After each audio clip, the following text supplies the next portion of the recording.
नमस्कार दोस्तों, इस वीडियो में हम बात करेंगे 8 जन्मांक वालों के लिए नया वर्ष कैसा होगा। 8 जन्मांक वाले वो लोग जिनका जन्म किसी भी माह की 8 तारीख, 17 तारीख या 26 तारीख को हुआ हो और आने वाला वर्ष 2023 जिसका जोड़ 7 आता है, हम जानते हैं केतु का अंक है और 8 शनि का अंक है।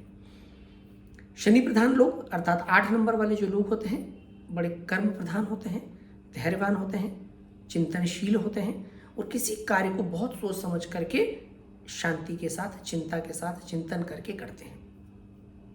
बहुत ऊर्जावान होते हैं, सब लोगों को साथ लेकर के चलते हैं। इन लोगों में ईगो बिल्कुल नहीं होता। जमीन से जुड़े हुए होते हैं, इसलिए राजनीतिक और सामाजिक क्षेत्र में बहुत सफल होते हैं। हमेशा कुछ न कुछ करते रहना और व्यस्त रहना इनकी आदत में शुमार होता है। बहुत महत्वाकांक्षी होते हैं, यात्राएं पसंद करते हैं, प्रकृति प्रेमी होते हैं। केतु का जो स्वभाव होता है कहीं ना कहीं वो भी इसी प्रकार का होता है, परंतु महत्वाकांक्षा की कहीं कमी होती है। 7 यानी केतु का जो अंक है वो आध्यात्म से जोड़ने का काम करता है, व्यक्ति को थोड़ा सा अकेला बनाता है, सोशल लाइफ से, मटेरियलिस्टिक वर्ल्ड से थोड़ा सा डिटैच करता है, दूर रखता है, क्योंकि केतु को जो है मोक्षवादी ग्रह कहा गया है। केतु क्रिएशन का जो प्लैनेट है ऐसा कह सकते हैं। मैंने पिछले वीडियो में भी बात की कि नक्षत्र चक्र का जो पहला नक्षत्र है अश्विनी नक्षत्र, जो कि जीवन चक्र की शुरुआत को रिप्रेजेंट करता है, उसका जो स्वामी ग्रह है वो केतु है। इसलिए कहीं ना कहीं क्रिएशन से, किसी शुरुआत से भी केतु का संबंध है, अर्थात नए कार्यों की शुरुआत में केतु का बहुत इंपॉर्टेंट रोल होता है। 7 का ऐसा कहा जाता है कि बिना 7 नंबर के सहयोग के बड़ी सफलता हासिल नहीं की जा सकती। जन्म कुंडली में भी जब शनि और केतु का कॉम्बिनेशन आता है तो एक बहुत ही अद्भुत और बहुत बड़ी सफलता देने वाला कॉम्बिनेशन होता है। बहरहाल महत्वपूर्ण यह है कि व्यक्ति यानी कि जिसकी कुंडली में यह कॉम्बिनेशन है वो किस प्लैनेट को ज्यादा एक्टिवेट करता है। एक्टिवेट से मतलब ये कि जिस ग्रह को हमारी विचारधारा और जीवन शैली सपोर्ट करती है वो ग्रह हमें ज्यादा अच्छा फल प्रदान करेगा। अगर व्यक्ति कर्म से दूर है, मटेरियलिस्टिक वर्ल्ड से दूर है, अकेला रहना ज़्यादा पसंद करता है, अपने आप में रहना ज़्यादा पसंद करता है, तो वो केतु को एक्टिवेट करेगा और ऐसी परिस्थिति में भौतिक दुनिया की बड़ी सफलता से हमेशा दूर रह जाएगा। यह हमारा विषय है कि 8 जन्मांक वालों के लिए 7 का वर्ष यानी आने वाला वर्ष कैसा होगा। ये बात मैंने इसीलिए कही क्योंकि आने वाले वर्ष में 8 वालों को 7 का सहयोग मिलेगा। सोचने के लिए, समझने के लिए, शोध करने के लिए, चिंतन करने के लिए, किसी भी विषय की गहराई में जाने के लिए ये बहुत ही अनुकूल समय होगा। ये जरूर है कि समाज से थोड़ा सा दूर रखेगा क्योंकि ये लोग बहुत सामाजिक भी होते हैं। 8 अंक वाले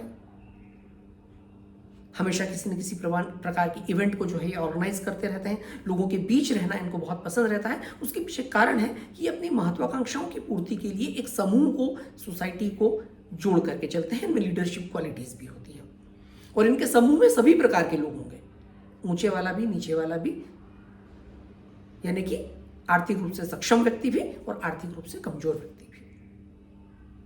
जिस भी व्यक्ति में जो काबिलियत होती है ये उसको समझ लेते हैं, उसको परख लेते हैं और उस व्यक्ति का उस हिसाब से उपयोग करते हैं। इसीलिए इनमें नेतृत्वकर्ता के बहुत अच्छे गुण होते हैं 8 जन्मांक वाले लोगों में। फाइनेंशियल सिचुएशन हमेशा बहुत अच्छी होती है क्योंकि पैसा कमाने के लिए जो आवश्यक अहर्ताएं हैं, मेहनती होना, चिंतनशील होना, धैर्यवान होना, किसी भी कार्य को सोच समझ करके करना, पैसे को बचा करके चलना, ये सारी जो अहर्ताएं हैं इन लोगों के अंदर होती है। इसलिए आने वाला वर्ष इनके लिए पूर्णतः अनुकूल वर्ष होगा। तो समाज से थोड़े दूर होंगे, थोड़े से डिटैच्ड होंगे, परिवार से भी थोड़ी दूरी होगी क्योंकि अपने आप में ये पूरा कार्य कर पाए। चूंकि नया वर्ष क्रिएशन का है, क्रिएटिविटी का है, नए कार्य की शुरुआत का है, तो आप कह सकते हैं कि इन्हें नए कार्य की शुरुआत का भरपूर मौका मिलेगा। पुराने किसी प्रोजेक्ट को पूरा करके नए प्रोजेक्ट की शुरुआत करें, नौकरी छोड़ करके व्यापार की शुरुआत करें, लंबी दूरी की अगर ये यात्राएं करना चाहें, नया कोई अध्ययन की शुरुआत करना चाहें, नए किसी कोर्स की शुरुआत करना चाहें। 8 और 7 का दोनों का ही अंक जो निर्माण को भी जो है सपोर्ट करता है, यानी नया घर बनाना हो, नई फैक्ट्री डालना हो, पुराने घर में रिनोवेशन करना हो, फर्नीचर बनवाना हो, तो उन सब के लिए भी बहुत अनुकूल एटमॉस्फेयर आप लोगों के पास जो है वो होगा। नए लोग जीवन में आएंगे, उनका कैसे आप उपयोग कर सकते हैं, किस प्रकार से उनका फायदा ले सकते हैं, उसके लिए भी आपके पास बहुत अच्छा समय होगा। केतु का जो संबंध है अकेलेपन के साथ किसी प्रकार की रिसर्च एक्टिविटीज, क्रिएटिविटी से रिलेटेड एक्टिविटीज, आर्टिस्टिक एक्टिविटीज से भी है। अर्थात 8 नंबर वाले लोग कुछ ऐसा काम करना चाह रहे हो रचनात्मकता से संबंधित हो, उसके लिए भी बहुत अच्छा समय रहेगा। हाँ, एक समस्या जरूर रहेगी, कहीं ना कहीं जो भावनात्मक रिश्ते हैं उनमें किसी प्रकार का अलगाव आ सकता है, जो पारिवारिक रिश्ते हैं उनमें किसी प्रकार की समस्याएं आ सकती है, परिवार से लंबे समय तक आपको दूर रहना पड़ सकता है। ऊर्जा भरपूर रहेगी, अगर उसका सही उपयोग नहीं करा तो स्वास्थ्य संबंधी कोई दिक्कतें आ सकती हैं। आपको अपने मार्गदर्शक मंडल को, अपने गुरुजनों को, अपने सहयोगियों को, अपने मित्रों को साथ लेकर के चलना है। जो भी आपके शुभ चिंतक हैं उनके आप साथ रहें। वैसे इन लोगों की आदत होती है कि जो भी इनके साथ रहते हैं उनको हमेशा साथ रखते ही हैं। अपने सर्कल के बिना, उनसे सलाह लिए बिना अमूमन ये लोग आगे नहीं बढ़ते। परंतु चूंकि 7 नंबर का साथ है, इसलिए संभावना है कि समूह में रह करके भी अकेले रहें, अपने आप में एक्टिविटीज में इन्वॉल्व रहें, सोचते रहें, अपने प्रोजेक्ट्स पर इंटरनली काम करते रहें, योजनाएं बनाते रहें। यानी कि ध्यान इनका अपने समूह पर, सर्कल पर, परिवार पर ना हो, और ध्यान अपने आप में और अपनी महत्वाकांक्षाओं की पूर्ति पर हो। ऐसी स्थिति में दिक्कतें हो सकती है कि आपके जो अपने लोग हैं वो आपसे थोड़ा सा कट जाएं, डिटेच हो जाएं। ये जरूर है कि केतु आध्यात्मिक अंक है, तो ऐसी परिस्थिति में देव दर्शन करने, तीर्थाटन करने, यात्राएं करने, प्रकृति के पास जाने, प्रकृति के सानिध्य में जाने, इस प्रकार के कार्य करने से आपको और अधिक आध्यात्मिक ऊर्जा मिलेगी। क्योंकि 8 नंबर के लोग थोड़ा कहीं ना कहीं व्यवहारिक होते हैं, प्रैक्टिकल होते हैं। ऐसी जगह पर समय खर्च नहीं करते जहां पर उन्हें लग रहा हो कि यहां से मुझे किसी प्रकार का कोई फायदा नहीं है।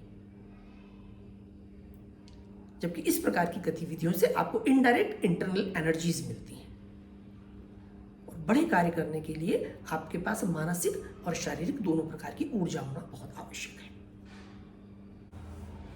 अगर आपका शनि कमजोर है तो ऐसी परिस्थितियां हो सकती है कि आप अकेलेपन के, मानसिक अवसाद के शिकार हो, कोई खराब दशाएं चल रही हो, तो हो सकता है कि आप इंटरनली अपने आप को कमजोर महसूस कर रहे हो। ऐसे समय में केतु आपका एक्टिवेटेड रहेगा, आप और नकारात्मकता की तरफ चले जाएंगे, और जो आने वाला समय जो कि बहुत अनुकूल है आपके, उसका आप पूरा लाभ नहीं ले पाएंगे। ऐसे समय में आध्यात्मिक यात्राएं आपके लिए बहुत काम की होगी, सामाजिक होना आपके लिए बहुत काम का रहेगा। गुरुजनों और मार्गदर्शकों के से सहयोग मार्गदर्शन लेना आपके लिए बहुत ही काम का सिद्ध हो सकता है। तो नकारात्मकता को आपको त्यागना होगा, ऐसी सारी एक्टिविटीज में इन्वॉल्व हो जहां से आपको अधिक से अधिक पॉजिटिव एनर्जीज मिले। मतलब नियमित रूप से आप योग करें, प्राणायाम करें, व्यायाम करें, सोशल गैदरिंग्स में इन्वॉल्व हों, ताकि आप ज़्यादा से ज़्यादा अपनी एबिलिटीज़ का, कैपेबिलिटीज़ का आउटपुट जो है निकाल करके ला पाएं।